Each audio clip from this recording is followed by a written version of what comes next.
안녕하세요. 건강 365 아나운서 최인경입니다. 만성 신부전으로 혈액투석을 하는 분들에게는 동정맥류라는 단어가 익숙합니다. 오랜 기간 이어지는 혈액투석에 어려움이 없도록 혈관을 넓히면서 길을 만들어주는 건데요. 어떤 방법인 걸까요? 동정맥류로 인한 위험은 없는 걸까요? 오늘은 혈액투석이 필요한 분들에게 고려되는 동정맥류에 대해 알아봅니다. 그리고 자가면역 질환으로 설명되는 여러 류마티스 질환에 대해서도 살펴보겠습니다. 건강 365 지석진의 난 알아요 듣고 시작하겠습니다. KBS 라디오 건강 365 함께하고 계십니다. 우리 몸의 콩팥 기능이 손상되면서 만성 신부전 상태가 되면 혈액 내 노폐물을 제거하기 위한 혈액투석이 결정됩니다. 혈액을 빼내고 걸러낸 후에 다시 주입하는 방식인 거죠. 하지만 일반적인 말초혈관으로는 감당하기가 쉽지 않습니다. 따로 혈관을 만들어서 혈관을 확장하는 동정맥류 조성술이 필요한 거죠. 동정맥류라는 이름이 좀 어렵죠? 어떻게 이해하면 좋을지 한양대학교 병원 외과 최지윤 교수에게 도움 말씀 듣겠습니다. 교수님 안녕하세요. 예, 안녕하세요. 최지윤입니다. 네, 반갑습니다. 동정맥류, 이름도 좀 생소한데요. 무슨 뜻인가요? 네. 동정맥류는 동맥하고 정맥을 이제 수술로 연결을 해서 투석에 사용할 수 있게 혈관을 만들어주는 것을 말합니다. 네. 그러니까 말하자면 인위적으로 만들어주는 거네요? 예, 맞습니다. 그러니까 원래 몸에 있는 혈관을 이용해서 네. 투석에 적합한 혈관을 인위적으로 만들어주는 거라고 생각하시면 될 것 같습니다. 그런데 혈액투석을 받아야 하는 환자들도 동정맥류라는 말을 들으면 당황할 것 같은데요. 잘 모르지 않나요? 네, 보통 이제 정확히 모르시고 오시는 경우들이 더 많고요. 네. 그다음에 단순히 이렇게 관을 삽입한다든지 이런 식으로 이해하고 오시는 경우도 많습니다. 자, 그럼 동정맥류의 필요성을 알기 위해서는 우선 혈액투석의 방법부터 설명이 좀 필요할 것 같은데요. 어떻게 진행이 되는 건가요? 혈액투석은 이제 콩팥이 하지 못하는 그 기능을 하지 못하기 때문에 네. 그 대신에 노폐물을 대신 기계가 제거해주는 방법입니다. 그래서 환자의 혈액을 몸 밖으로 빼서 투석 기계를 통해서 노폐물과 수분 이런 것들을 걸러낸 다음에 네. 다시 몸으로 돌려보내는 방식입니다. 네. 그러니까 노폐물을 대신 기계가 제거를 해주는 거라고 하셨는데 네. 그러면 많은 양의 혈액이 이제 이동을 해야 하는 건데 일반적인 말초혈관으로는 감당하기 어렵다는 거죠? 네. 혈액투석을 하게 되면은 분당 한 200에서 300ml 이 정도 혹은 그 이상의 혈액이 지속적으로 계속 흘러야 되는데 네. 보통 일반적인 정맥은 혈관이 가늘고 그렇게 혈류량이 많은 혈관이 아니기 때문에 이 속도나 양을 감당하기가 좀 어렵습니다. 그래서 대신에 좀 굵고 튼튼한 이런 투석용 혈관을 따로 만들어야 되는 겁니다. 네. 그러니까 투석용 혈관을 만들어줘야 하기 때문에 이제 앞서 말씀하신 동맥과 정맥을 이어서 혈관을 확장해주는 작업을 하는 것 같은데요. 네네. 이게 동정맥류 조성술이라고 얘기를 하는 거네요. 예, 그래서 동맥과 정맥을 연결해서 우리 동정맥류라고 표현되어 있는 것처럼 연결되는 길을 만들어주고 네. 그렇게 됐을 때 이제 동맥피가 정맥으로 가면서 이제 압력이 센 피들이 흐르게 되면 정맥이 점점 굵어지고 벽도 튼튼해지고 두꺼워지고 네. 그렇게 됩니다. 네. 그럼 이런 동맥과 정맥을 이어서 혈관을 확장하기 위해서는 내혈관으로 하는 건가요? 아니면 인조혈관이 따로 필요한 건가요? 보통은 이제 가능하다면 사실 환자 본인의 혈관을 이용하는 것이 가장 좋기는 합니다. 네. 그래서 수술 전에 초음파 검사를 통해서 본인 혈관의 굵기가 어떻게 되는지 그런 부분을 파악을 해서 가능하면 이제 본인 혈관을 우선적으로 이용을 하게 됩니다. 네. 그러니까 환자 본인의 혈관 상태가 좋지 않으면 인조혈관으로 결정이 되는 건데요. 그럼 혈관 상태는 초음파로 확인을 하나요? 예, 초음파 검사를 해서 혈관의 두께, 굵기도 확인을 하고 그다음에 중간에 어디 막힌 부분이 없는지 이런 네. 부분도 확인을 하게 됩니다. 네. 자가혈관이든 인조혈관이든 수명이 있을 것 같은데요. 영구적이진 않을 것 같은데 어떻습니까? 아, 네. 이게 영구적으로 사용하면 참 좋은데 네. 이게 우리가 투석을 하면 일주일에 최소 3번씩 계속 바늘로 찌르고 지혈을 하고 이런 부분이 되기 때문에 네. 보통 이제 어떻게 보면 혈관은 계속 다치거나 상처를 받는다고 보시면 되거든요. 네. 그래서 보통 동정맥류 같은 경우 1년 유지율이 1년 동안 쓸 수 있는 비율이 100분 만드시면 한 60-70% 정도 보시면 됩니다. 네. 그럼 기간이 지나면 다시 혈관을 확장을 해야 되겠네요. 예, 아무래도 이제 시간이 지나면 혈관이 좁아지거나 안에가 혈전이 생기는 식으로 해서 계속 어떻게 보면 혈관이 망가진다고 볼 수 있습니다. 그래서 좁아지는 경우 풍선으로 확장술을 시행하기도 하고 네. 그다음에 막힌 경우는 이제 혈전을 제거해서 사용하기도 합니다. 네. 앞서 1년 유지율이 이제 100분 중에 한 60% 정도만 유지가 된다고 하셨는데 그러면 네. 자주 바꿔줘야 되는 건가요, 이거를? 바꾼다기보다는 이제 쓸 수 있는 만큼은 이제 계속 고쳐가면서 쓴다고 이제 표현을 드리고요. 만약에 이제 그렇게 여러 번 하다 보면 그렇게 고쳐서 쓰기도 어려운 경우가 생길 수 있거든요. 네. 이제 그렇게 되면 새로 만들어야 되는 상황도 발생합니다. 네. 그런데요, 동정맥류 조성술은 몸에 어디에 하는 건가요? 대부분은 이제 팔에 만든다고 보시면 되는데요. 네. 팔 중에서도 이제 주팔이 아닌 주로 안 쓰시는 판들, 그러니까 대부분 오른손잡이시면 이제 왼쪽 팔에 우선적으로 고려하게 됩니다. 네. 그리고 팔꿈치 중심으로 손목 쪽 아래쪽하고 위쪽으로 나누면 이제 가급적이면 손목 근처에 하는 게 우선적이고요. 네. 팔에 하고 이제 손목 근처에 하는 게 우선적이라고 네. 하셨는데 예. 그곳에 하는 게 가장 좋은가 보죠? 그렇게 하는 이유는 네. 가장 먼 쪽에서 시작해서 예를 들어서 손목 쪽에 만들어서 쓰던 것들이 이제 나중에 새로 만들어야 되는 경우가 생길 경우에 네. 위쪽에 다시 한번 시도를 할 수가 있기 때문에 네. 가능하면 먼 쪽에서부터 시작하는 것을 우선으로 하고 있습니다. 네. 그렇게 동정맥류 수술을 이제 팔에 하게 되면 일상에서 조심할 부분들은 없을까요? 조금 있습니다. 그래서 환자분들이 이제 뭐 예를 들어서 혈관 그쪽으로는 뭐 체열이나 이런 것들을 하시면 안 되시고 네. 그다음에 뭐 반복적으로 이렇게 눌리거나 뭐 이렇게 압력이 가해지는 것들은 좀 피하시도록 하고 있습니다. 네. 그러니까 눌리거나 압력이 가해지지 않도록 하고 되도록 네. 체열도 이제 동정맥류 수술한 쪽은 피한다고 하셨는데 예. 혈압 재는 것도 수술한 쪽 팔은 삼가는 게 좋은 거겠네요. 예. 그 팔에서 이제 뭐 체열을 하거나 혈압을 반복적으로 측정하거나 이러면 계속 그 혈관이 눌리거나 그로 인해서 또 손상되고 이럴 수 있기 때문에 네. 그리고 혈전도 생길 수 있고요. 그래서 동정맥류 있는 팔은 가급적이면 어떤 행위나 하는 것을 피하게 하고 있습니다. 네. 아무래도 동정맥류가 좁아지거나 막힐 수도 있다면 잘 살피는 것도 중요할 것 같은데요. 그렇다면 투석을 받은 환자들 스스로 이걸 확인할 수도 있을까요? 예, 있습니다. 그래서 일단은 여기 그 동정맥류를 만들고 투석을 하게 되면 네. 혈관이 많이 늘어나기 때문에 이제 환자분이 늘어난 혈관에 손을 댔을 때도 이렇게 진동이 느껴지거든요. 네, 그거를 저희가 이제 스릴이라고 하는데 이렇게 하면 부르르 하면서 혈액이 흘러가는 걸 느낄 수가 있습니다. 근데 혈관에 이상이 생기거나 막힌 경우 아니면 좁아진 경우 이런 경우에는 이게 손을 댔을 때 갑자기 있던 그런 진동이 없어지는 거를 확인할 수가 있습니다. 네.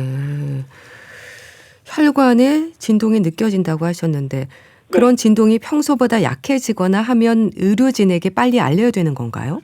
예, 그렇습니다. 예, 약해지는 경우도 많지만 사실 대부분은 갑자기 없어지는 경우가 더 많고요. 네. 그래서 만약에 어제까지 잘 만져졌는데 네. 투석 끝나거나 아니면 투석 전에 갑자기 이게 안 만져진다 그러면은 이제 병원을 바로 내원하실 필요가 있습니다. 네. 이 동정맥류는 인위적으로 만들어진 투석용 혈관인 거잖아요. 네. 그럼 또 수술 후에 부작용이나 합병증의 위험에도 신경을 써야 하지 않을까 싶은데 어떨까요?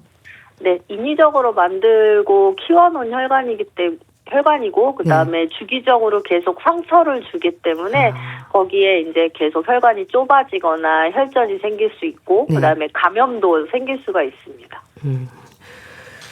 뭐 혈전, 감염 이런 게 생길 수 있다고 하셨는데 있을 수 있는 부작용의 위험 신호는 뭔가요? 아까 말씀드린 것처럼 이제 갑자기 그 혈관 진동이 없어진다거나 네. 아니면 팔이 빨갛게 그러니까 염증 있는 것처럼 빨갛게 바뀌면서 붓거나 통증이 갑자기 생기기도 하고요. 네. 그다음에 거기 열감이 느껴지거나 이럴 때는 감염의 신호일 수가 있습니다. 네. 동정맥류 수술은 국소마취로 진행이 되는 거죠? 시간은 예, 어느 예. 정도 걸리나요? 보통은 이제 국소마취로 진행을 하고요. 네. 그다음에 수술 시간은 이제 본인 혈관으로 수술하는 경우에는 보통 1시간 정도 생각하시면 되시고 혹시 이제 혈관 상태가 안 좋으셔서 인조혈관으로 하시게 되면 네. 1시간 반 그 정도 생각하시면 됩니다. 네.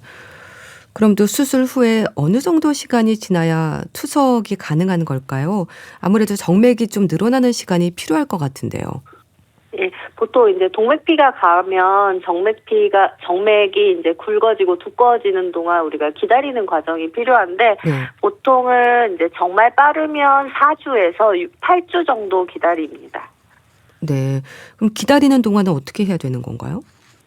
기다리는 동안에 만약에 환자분이 투석을 중심정맥관으로 하고 계시던 환자라면 계속 기다리시면 되는 거고요. 네. 그다음에 만약에 중간에 투석을 안 하시다가 컨디션이 안 좋아져서 응급으로 투석을 시작하시는 경우도 있습니다. 네.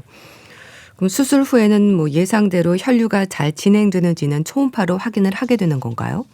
네, 맞습니다. 보통 이제 수술 후에 아까 말씀드린 한 4주에서 8주 정도 기다리는 기간, 그 정도가 지나고 나면 이제 초음파로 혈류량과 그다음에 혈관이 굵기가 충분히 늘어났는지 그거를 평가를 해서 투석 가능한지를 판단하게 됩니다. 그럼 이 동정맥류가 좀 튼튼하게 잘 역할을 할 수 있도록 도움이 되는 방법 없을까요? 이런 부분 좀 알려주세요. 유지하는 방법 중에는 동정맥류가 있는 팔을 이렇게 꽉 조이거나 이런 것들은 가급적이면 하지 않는 게 좋고요. 그다음에 무거운 물건 같은 것도 그 손으로 드는 거는 좀 피하는 게 좋습니다. 그리고 그 악력 운동 같은 걸 통해서 혈관이 조금 더 잘 자랄 수 있게 그렇게 도와줄 수가 있고 이제 투석을 하시거나 아니면 아직 사용하시기 전이라도 그 혈관 진동이 계속 있는지 없는지 이런 것들은 수시로 확인하시는 필요가 있습니다. 네. 참 오늘은 혈액 투석이 필요한 분들에게 고려가 되는 동정맥류에 대해서 알아봤는데요. 이 투석 치료가 길게 이어지는 인내의 치료법이지 않습니까? 힘들어하는 환자들에게 어떤 말씀을 주실까요? 투석을 하시는 과정들이 굉장히 힘든 부분이기는 한데 그래도 기계 도움을 받아서 조금 편안하게 유지하셨으면 하는 바람이고 항상 체크하시면서 그 이상이 있을 때는 바로바로 치료를 받으시는 게 오래 사용하시고 투석을 유지하시는 데 도움이 되실 것 같습니다. 네, 알겠습니다. 자, 오늘은 동정맥류에 대해서 자세히 알아봤는데요. 한양대학교 외과 최지훈 교수와 함께했습니다. 감사합니다. 네, 감사합니다. KBS 라디오 건강365 함께하고 계신데요. 안치환의 내가 만일 듣고 다시 오겠습니다. KBS 라디오 건강365 함께하고 계십니다. 내 몸을 내가 공격한다는 말은 어떤 의미일까요? 자가 면역성 질환으로 불리는 류마티스 질환은 평생 관리가 강조됩니다. 면역 체계에 어떤 변화가 생기는 걸까요? 중앙대학교 병원 류마티스 내과 송정수 교수에게 도움 말씀 듣겠습니다. 교수님 안녕하세요. 예, 안녕하세요. 면역 체계에 어떤 문제와 변화가 생기면요, 자가 면역 질환이 되는 걸까요? 예, 맞습니다. 우리 몸의 면역 체계는 네. 원래 나와 남을 구별해 갖고 외부 침입자, 즉 자기 세포는 보호하고 세균이나 바이러스 같은 남을 공격하고 그래서 우리 몸을 보호하도록 설계되어 있습니다. 네. 그런데 이 정교한 시스템에 인식 오류가 생기면은 면역 세포들이 자신의 정상적인 조직, 아군을 세균이나 바이러스와 같은 적군으로 오해해서 공격하기 시작합니다. 네. 예, 이것이 바로 자가 면역 질환이 일어나게 되는 핵심입니다. 네. 그러니까 내 몸이 나를 공격한다는 건데요. 예. 원인으로 지적이 되는 부분이 다양한가요? 예, 다양합니다. 네. 자가 면역 질환은 단 하나의 원인으로 발생하기보다는 그 유전적 요인이라고 하는 화약 같은 것이 네. 환경적인 요인이라는 불씨하고 만나서 폭발하는 거로 보고 있습니다.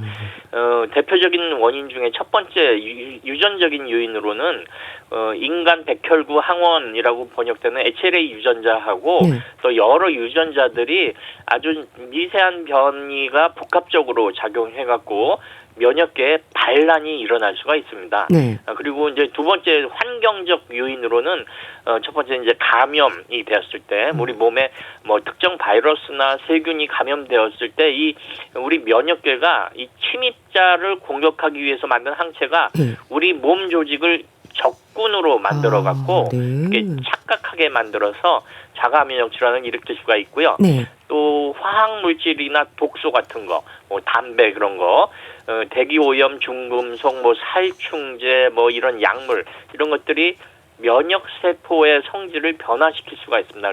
특히 담배를 피면은요, 네. 류마티스 관절염의 강력한 위험 인자가 될 수가 있습니다. 네.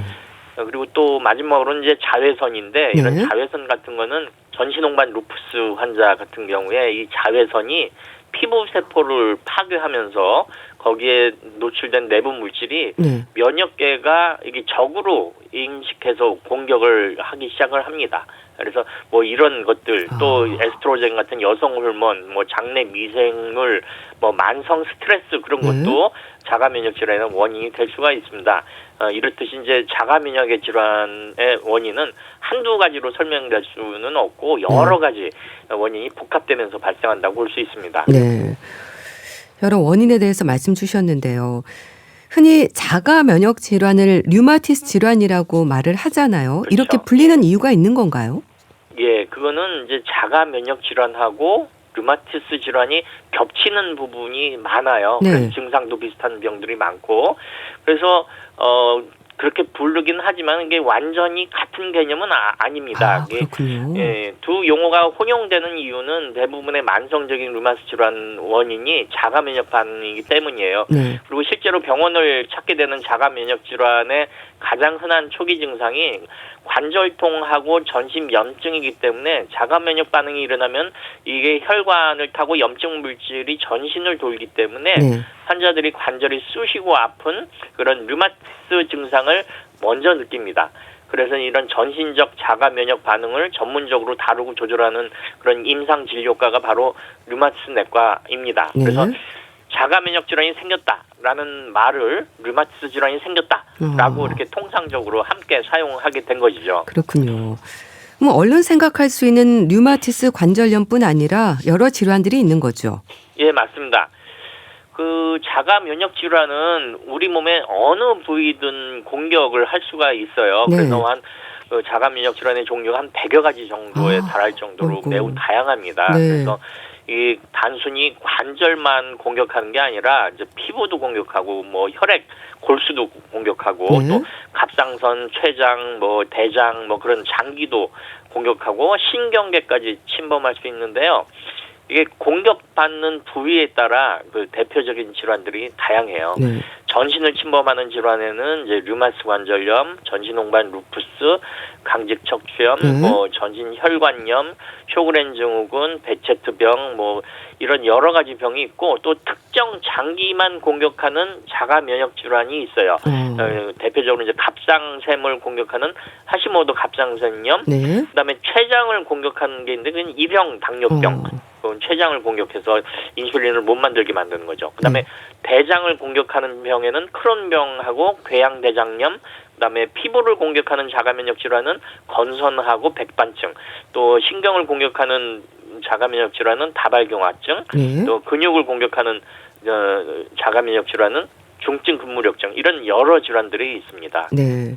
그러니까 공격받는 부위에 따른 대표적인 질환들이 다양하다고 하셨는데요. 예. 그럼 그중에서 이런 류마티스 관절염을 비롯해서 강직, 척추염, 통풍 이런 질환들은 관절에 영향을 미치는 질환인 거죠. 예, 맞습니다.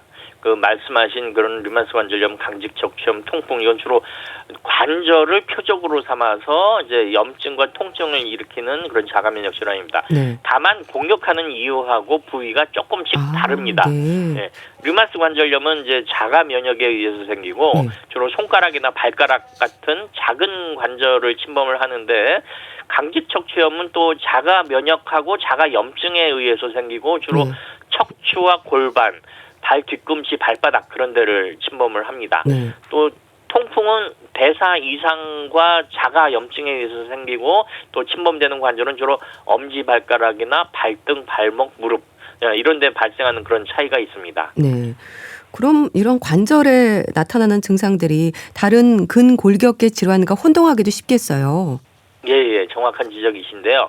실제로 류마티스 질환들은 이게 초기 증상이 단순한 근육통이나 또 퇴행성 관절염이라고 불리는 뭐 골관절염, 또 허리 디스크, 뭐 50견 같은 일반적인 근골격계 질환하고 증상이 비슷해요. 그래서 이런 류마스 질환하고 일반 근골격계 질환하고 헷갈려서 진단이 늦어지는 경우가 상당히 있습니다. 그런데 염증성인 자가면역 질환하고 또 기계적인 병인 일반 근골격계 질환은 통증의 양상에서 약간의 차이가 있기 때문에 뭐 근골격계 질환은 그냥 물리치료나 휴식으로 호전이 되지만은 자가 면역 질환은 이게 전신 염증이 피를 타고 돌면서 염증이 생기는 거기 때문에 치료가 어려울 수 있습니다. 그래서 이 두 질환은 근본적으로 원인도 다르고 치료도 다르고 예후도 다르기 때문에 전문의에 의해서 잘 감별되고 또 잘 치료되어야 합니다. 네. 말씀 주신 이런 질환들뿐 아니라 또 전신을 침범하는 자가면역 질환에 전신 홍반 루푸스나 쇼그렌 증후군도 있고 혈관염도 있고요. 아주 많은 질환들이 있네요. 예, 맞습니다. 우리가 흔히 얘기하는 류마스 질환에는 5대 류마티스 질환이라고 있는데 첫 번째 류마스 관절염, 두 번째 골관절염, 세 번째 전신 홍반 루푸스, 강직 척추염, 이 통풍, 요걸 5대 류마스 질환이라고 하고요. 그 이외에도 뭐 쇼그렌 증후군도 있고 혈관염도 있고 섬유근통, 건선 관절염, 재발 류마티즘, 뭐 항인지질 항체 증후군, 뭐 이런 여러 질환이 이 류마티스 질환에 포함됩니다. 이런 류마티스 질환으로 불리는 질환들 중에는 흔치 않은 희귀 질환도 많지 않나요? 네, 많습니다. 그 자가 면역 질환이자 또 류마티스 질환에 속하는 병들 중에는 환자 수도 뭐 굉장히 적고 진단이나 치료가 까다로운 그런 희귀 난치성 질환들이 꽤 많습니다. 또 이 질환들은 특징적으로 이제 단순하게 관절만 아픈 게 아니라 혈관도 침범하고 뭐 피부도 침범하고 폐, 신장, 심장 이런 걸 전방위로 공격하기 때문에 초기에 진단하기 힘들고 또 전문적인 치료가 매우 중요합니다. 이런 희귀 난치 질환 중에는 이게 전신경화증이라는 병도 있고 다발근염, 피부근염, 뭐 성인형 스틸병, 류마티스 다발근육통, 재발 다발 연골염, 뭐 베체트병, 뭐 스윗 증후군, 뭐 이런 듣도 보도 못한 그런 여러 질병들이 이런 희귀 질환에 포함되어 있습니다. 네. 참 그럼 증상이나 치료 효과에 있어서도요. 치료가 쉽지 않은 난치성이라는 건 맞는 얘기인가요? 예, 맞습니다.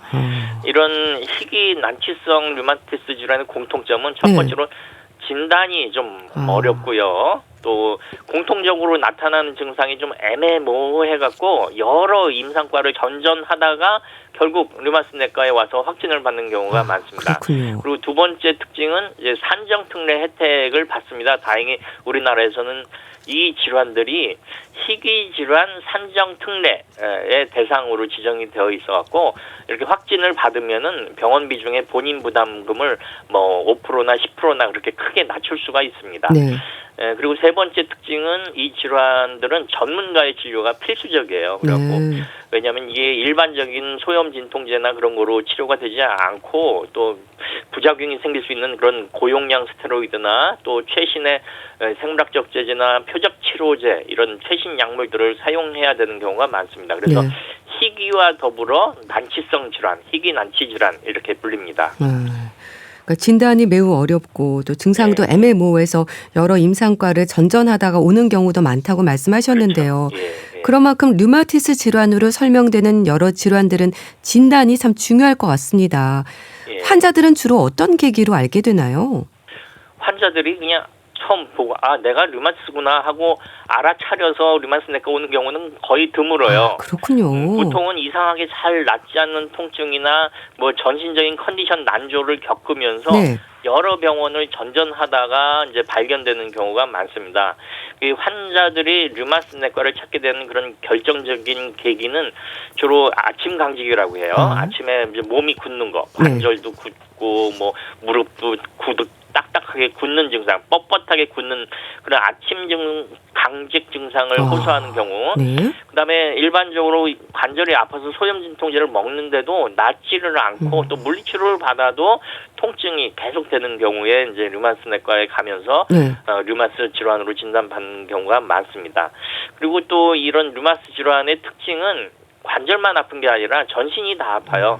몸 전신 근육통, 만성 피로감, 뭐 식욕 부진, 체중 감소, 뭐 구강건조증, 안구건조증 이런 전신 증상이 나오는 경우에 류마티스 질환을 찾아가는 그런 계기가 되고요. 또 건강 검진에서 우연히 검사를 했는데 염증 수치가 많이 올라가 있거나 또 류마티스 인자와 같은 자가항체가 양성으로 나오는 경우에 류마티스 내과로 가보세요 그렇게 권유를 받아서 류마티스 질환으로 진단받는 경우가 종종 있습니다. 그 류마티스 질환들 중에는 또 희귀 질환도 많다고 하셨는데요. 그럼 치료제는 어떨까요? 사용되는 약의 종류가 다양한가요? 예, 다양합니다. 그 류마티스 질환에는 듣도 보도 못한 신기한 약들이 뭐 여러 사용됩니다. 그래서 이 류마티스나 자가면역 질환의 치료가 지난 20년 사이에 의학의 꽃이라고 부릴 만큼 아주 비약적인 발전을 이루었습니다. 그래서 단순하게 통증을 잡는 진통제의 수준을 넘어갔고 이제는 이 병 자체가 완전히 사라지고 재발하지 않는 상태를 관해 상태라고 그러는데 그 관해 상태를 유지하는 것을 치료의 목표로 합니다. 이를 위해서는 보통 4가지 단계의 약물을 쓰는데요. 첫 번째 단계는 이제 비스테로이드 소염제, 우리 흔히 쓰는 소염 진통제 하고 뭐 스테로이드 그런 소염제입니다. 이거는 그 뭐 강력한 항염 작용을 하지만은 또 스테로이드 같은 경우는 장기 복용을 할 때는 뭐 골다공증이나 몸이 붓거나 혈압이 올라가거나 그런 부작용들이 많기 때문에 꼭 필요한 기간 동안 최소 용량을 사용을 해야 되고 증상이 좋아지면 빨리 끊어야 되는 것이 스테로이드고요. 이제 두 번째 단계의 약물은 이제 항류마티스 약제예요. 뭐 그 전문 용어로 메토트렉세이트, 뭐 항말라리아제 이런 약물이 있는데 이건 일종의 면역 억제제입니다. 그래서 이런 약물들은 자가 면역 질환을 잡는 그런 뿌리가 기본 토대가 되는 약물이에요. 그래서 면역 체계가 과도한 활동을 하는 것을 전반적으로 억제를 하는 거죠. 그다음에 세 번째 단계의 약물은 생물학적 제제예요. 이거는 한 20년 전, 25년 전쯤에 나왔는데 이게 희귀 질환이나 중증 환자들에게 이제 혁명과 같은 변화를 가져온 약물입니다. 그래서 요거는 면역 체계 전체를 억누르는 게 아니라 선택적으로 염증을 일으키는 특정 단백질만 콕 집어서 차단을 하기 때문에 효과가 우수하고 또 부작용이 적게 나오죠. 다만 이제 주사로 맞아야 하는 점, 뭐 단가가 비용이 비싸다는 단점이 있습니다. 그리고 마지막 네 번째 단계 약물은 이제 먹는 먹는 생물학적 제제예요. 네. 그게 표적 치료제라고 그러는데 이 표적 치료제는 특정 단백질 중에서도 또 특정 부위만 선택적으로 가서 공격을 하게 되는 거죠. 그래서 생물학적 제제처럼 특정 경로는 차단을 하는데 이건 또 다행히 먹는 알약으로 돼 있어요. 네. 그래갖고 투여가 쉽게 되고 주사의 번거로움을 해결했죠. 네. 그래서 요거는 세포 내부에 있는 염증 신호 전달 체계인 잭이라고 하는 분자를 차단해갖고 염증 반응이 시작되지 못하게 합니다. 그래서 이렇게 뭐 아주 굉장히 다양한 종류의 약물들이 이런 류마티스 질환의 치료에 사용이 됩니다. 네.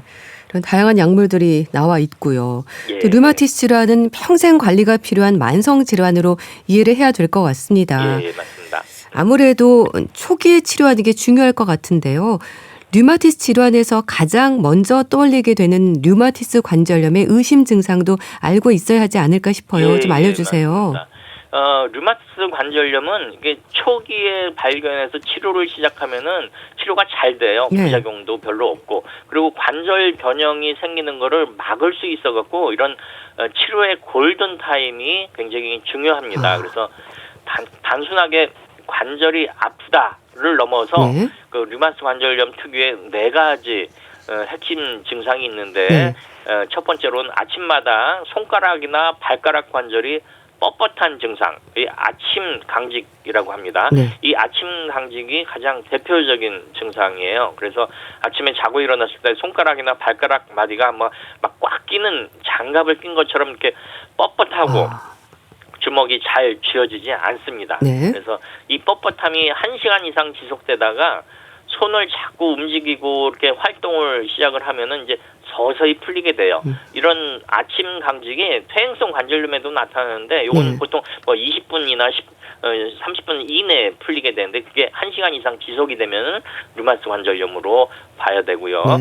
두 번째 특징은 관절이 이제 대칭성으로 오른쪽 왼쪽 다 대칭적으로 통증과 부기가 생겨요. 손도 오른쪽 왼쪽이 다 아프고 무릎도 왼쪽이 오른쪽이 다 아프고 이 류마티스 관절염이 전신성 면역 질환이기 때문에 이게 피를 타고 돌면서 보통 양쪽 몸에 다 같이 보입니다. 그런 대칭성을 보이게 되는데요. 퇴행성 관절염은 좀 한쪽만 생기는 게 특징이죠. 체중이 많이 실리는 무릎이나 그런데 또 류마티스 관절염은 관절 부위가 이제 빨갛게 붓고 열감이 느껴지고 따끈따끈하게 또 염증으로 인한 부기 때문에 관절이 이제 만져보면 말랑말랑한 그런 느낌이 드는 게 류마티스 관절염의 특징이고요. 그 다음에 그 3번째 류마티스 관절염 특징은 작은 관절부터 시작이 돼요. 무릎이나 허리같이 큰 관절보다는 손가락이나 발가락, 손목 그런 작은 마디부터 시작되는 경우가 많습니다. 퇴행성 관절염은 무릎에 제일 많이 생기고요. 4번째로는 이제 전신 컨디션이 저하되는 증상, 몸살 증상 뭐 그런 건데요. 이 면역 체계가 내 몸을 공격하면서 전신의 염증 반응을 일으키기 때문에 관절 외에도 다른 전신 증상이 옵니다. 이런 증상에는 뭐 이유 없이 피곤한 이제 만성 피로, 또 뭐 밥맛 없어지는 식욕부진, 체중이 감소하고 또 오후가 되면 몸이 나른하고 또 미열이 생기는 그런 증상이 이제 반복하게 됩니다. 그래서 이런 증상들이 생기게 되면은 류마티스 내과 전문의를 찾으셔갖고 조기에 진단을 받으셔야 합니다. 이 류마티스 관절염을 방치하면은 한 2년쯤 지나게 되면은 관절이 영구적인 변형이 일어나게 돼요. 그래서 이제 단순히 나이가 들어서 그렇겠지 또 뭐 혈액순환이 잘 안 되나라고 생각하면 파스만 붙이고 진통제만 먹고 뭐 그러지 마시고 이런 증상이 있으면 반드시 전문의를 찾으셔갖고 혈액 검사도 하고 엑스레이 검사도 하고 초음파 검사도 하고 그래서 확진을 받는 것이 조기에 확진을 받는 것이 좋습니다. 그러니까 아침 강직 등 류마티스 관절염의 의심 증상들 좀 알아두시면 좋을 것 같고요. 전신 홍반 루푸스는 어떨까요? 초기에도 증상이 있을까요? 예, 맞습니다. 이 전신 홍반 루푸스는 면역 체계가 자기 자신의 세포와 조직을 공격해갖고 전신에 염증을 일으키는 대표적인 자가 면역 질환입니다. 그래서 증상이 워낙 다양해서 이걸 천의 얼굴을 가진 병이라고 하는 별명이 생겨요. 네. 그래서 환자마다 증상이 굉장히 다양하고 그런데 이제 초기에 공통적으로 나타나는 신호들이 있는데요. 가장 깊게 봐야 될 것은 이제 피부에 발진이 생기는 거예요. 그게 얼굴에 이제 콧등을 중심으로 해서 양쪽 뺨에 나비가 날개를 편 듯한 그런 붉은 발진이 생깁니다. 네. 나비 발진이라고 그러는데요. 이런 가렵지는 않은데 햇빛에 노출되면 그 뺨의 발진이 더 심해지는 경향이 있습니다. 네. 그래서 또 광과민성이라고 해갖고 자외선이 비정상적으로 예민하게 반응해요. 그래서 자외선을 조금만 쬐도 피부가 이제 뭐 몸이나 팔이나 얼굴이나 그런 피부가 심하게 붉어지거나 또 물집이 잡히기도 합니다. 네. 그리고 루푸스 환자의 약 90%가 경험하는 초기 증상으로는 근육통, 관절통 그런 게 있어요. 네. 그래서 뭐 류마스 관절염하고 비슷하게 손가락이나 손목 그런 작은 마디가 이렇게 여러 부위 돌아다니면서 붓고 아프게 되고 몸살 기운, 감기처럼 몸살 기운이 있고 그 다음에는 만성 피로감이 생기고 또 37.5도에서 38도 사이 그런 미열이 그런 뚜렷한 감기 증상이 없이 미열이 계속 지속이 되고요. 네. 또 머리카락도 이유가 없이 빠지는 경우에 레이노 루푸스 초기에 나타날 수도 있고요. 또 레이노 현상이라고 해서 추운 곳에 가면은 이제 손이 하얘지고 또 파래지고 손의 색깔이 변해지는 피가 안 통하는 또 찬물에 손을 담가도 그런 레이노 현상이 생기게 되는 것이 또 루푸스 증상 중에 하나입니다. 이건 루푸스로 인해서 미세 혈관이 과도하게 이제 수축하면서 발생합니다. 그래서 이런 증상들, 뭐 피부 증상, 뭐 레이노 증상, 뭐 만성 피로, 뭐 미열 그런 게 나타나면 조기 진단을 위해서 류마스 내과 전문의를 찾으셔야 합니다. 네. 류마티스 질환의 위험은 나이와 상관없다고 봐야 될까요? 예, 루푸스는 젊은 사람들도 고생하는 것 같은데요. 네, 맞습니다.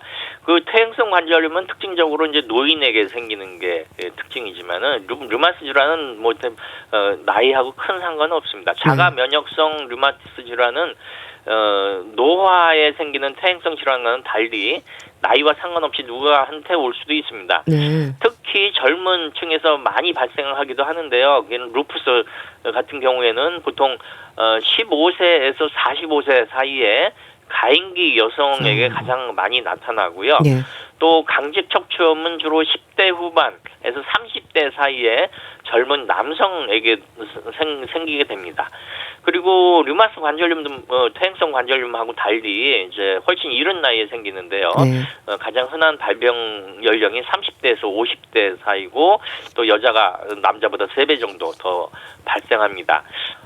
또 심지어 16세 미만의 아주 어린 아이들에게도 류마스 관절염이 생길 수가 있는데 이런 거를 소아 특발 관절염이라고 그렇게 합니다. 네, 알겠습니다. 자, 오늘은 류마티스 질환의 종류와 또 치료에 대해서 자세히 알아봤는데요. 중앙대학교 병원 류마티스 내과 송정수 교수와 함께했습니다. 말씀 감사합니다. 예, 감사합니다.